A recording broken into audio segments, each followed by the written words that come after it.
नमस्कार, आपण पाहता यशवंत नगर न्यूज। पाहूयात आत्ताची सर्वात मोठी बातमी।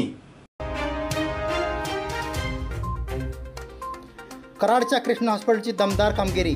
1500हून अधिक झाले कोरोनामुक्त। कराड येथील कृष्णा हॉस्पिटलनं अत्यंत चांगलं काम केले आहे। गेल्या 6 महिन्यापासून कोरोना मुक्तीचा लढा कृष्णा हॉस्पिटल लढत आहे। डॉक्टर सुरेश भोसले, डॉक्टर अतुल भोसले आणि विनायक भोसले यांच्या नेतृत्वाखाली कृष्णा हॉस्पिटलने आरोग्य क्षेत्रात दमदार कामगिरी केली आहे। आज कृष्णा हॉस्पिटलने 1500 जण कोरोनामुक्तीचा टप्पा पूर्ण केला आहे। पश्चिम महाराष्ट्रातील सातारा, सांगली, कोल्हापूर यासह सोलापूर आणि पुणे जिल्ह्यातील अनेक कोरोना रुग्ण या ठिकाणी उपचारासाठी आले।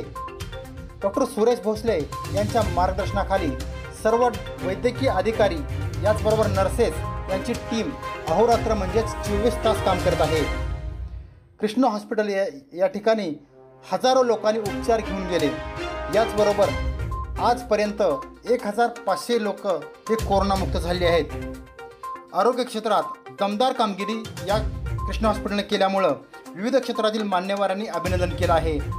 गेल्या काही दिवसापूर्वी मुख्यमंत्री देवेंद्र फडणवीस याचबरोबर भाजपचे प्रदेशाध्यक्ष चंद्रकांतदादा पाटील यांनी देखील कृष्णा हॉस्पिटलच्या सर्व टीमचं कौतुक केलं होतं।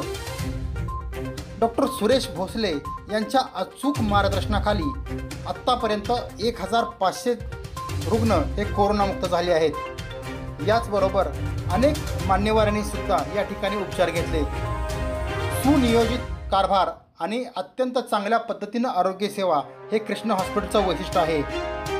स्वर्गीय चंद्रराव भोसले आप्पा यांच्या मार्गदर्शनाखाली हे हॉस्पिटल सुरू झालं आणि आता आरोग्य सेवा संपूर्ण देशभर सुरू आहे। या ठिकाणी जगावर कोविडचं संकट आलं आणि त्या ठिकाणी पळणार जग थांबलं। मागच्या 12 दिवसापूर्वी त्या ठिकाणी कोविडची लक्षणे मला जाणवली। राजकीय सामाजिक काम करत असताना त्या ठिकाणी लोकांशी संपर्क साधत असताना त्या ठिकाणी झाल्यानंतर मी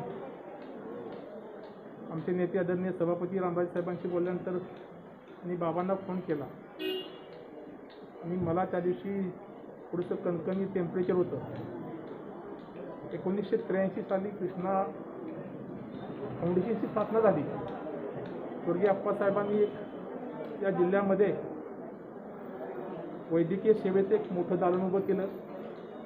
आज 12 दिवसामध्ये मी बघितलं की मला माझ्याजवळ घरचं कोणी नव्हतं, परंतु त्या ठिकाणी मला कुठलीही समस्या जाणवली नाही।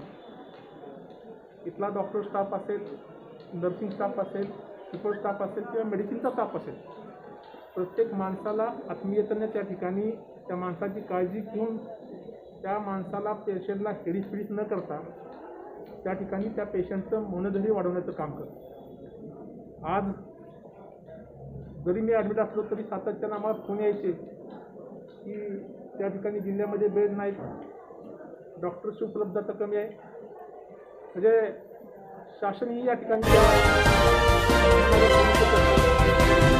कृष्णा विद्यापीठाच्या माध्यमातून, कृष्णा फाउंडेशनच्या माध्यमातून खऱ्या अर्थानं या जिल्ह्यातील कोरोना संघर्षमध्ये फार मोठं योगदान आहे। मी व्यक्तिशः माझ्या कुटुंबाच्या वतीनं व सातारा जिल्ह्याच्या तमाम कोविड योद्ध्यांच्या वतीनं मी या विद्यापीठाला खूप खूप धन्यवाद देतो, डॉक्टर्सला धन्यवाद देतो आणि लोकांनी खऱ्या अर्थानं जे सूचना आहेत की सोशल डिस्टन्सिंग असेल किंवा सगळ्या गोष्टी पाळल्या पाहिजेत।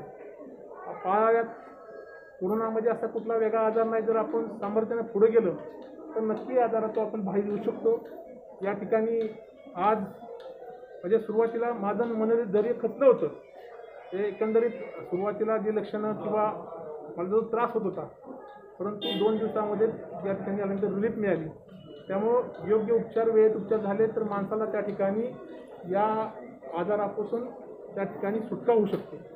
आज या ठिकाणी ज्या पद्धतीनं कृष्णा अभिमत विद्यापीठ फाउंडेशन, मेडिकल फाउंडेशन काम करतं आहे, आदरणीय बाबांच्या, सूर्यबाबांच्या सक्षम नेतृत्वाखाली त्या ठिकाणी ह्या सगळं काम सुरू आहे।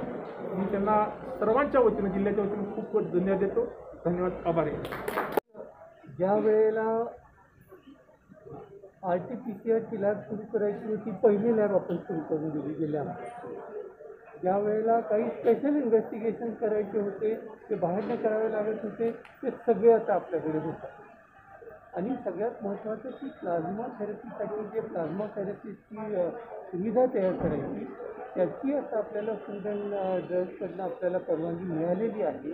आणि लवकरच आता आपण सगळ्यांना जे बरे होऊन गेलेले आहेत आणि ज्यांना व्हॉलंटरी डोनेशन करायचं आहे, त्यांना आपण त्यांना अपील करणार आहोत की तुम्ही पुढे या आणि प्लाझ्मा थेरपीची सोय आता इथं झालेली आहे आणि लवकरच ज्याला गरज पडेल त्याला प्लाझ्मा कोव्हॅलेंट प्लाझ्मा थेरपीची सोय उपलब्ध राहणार.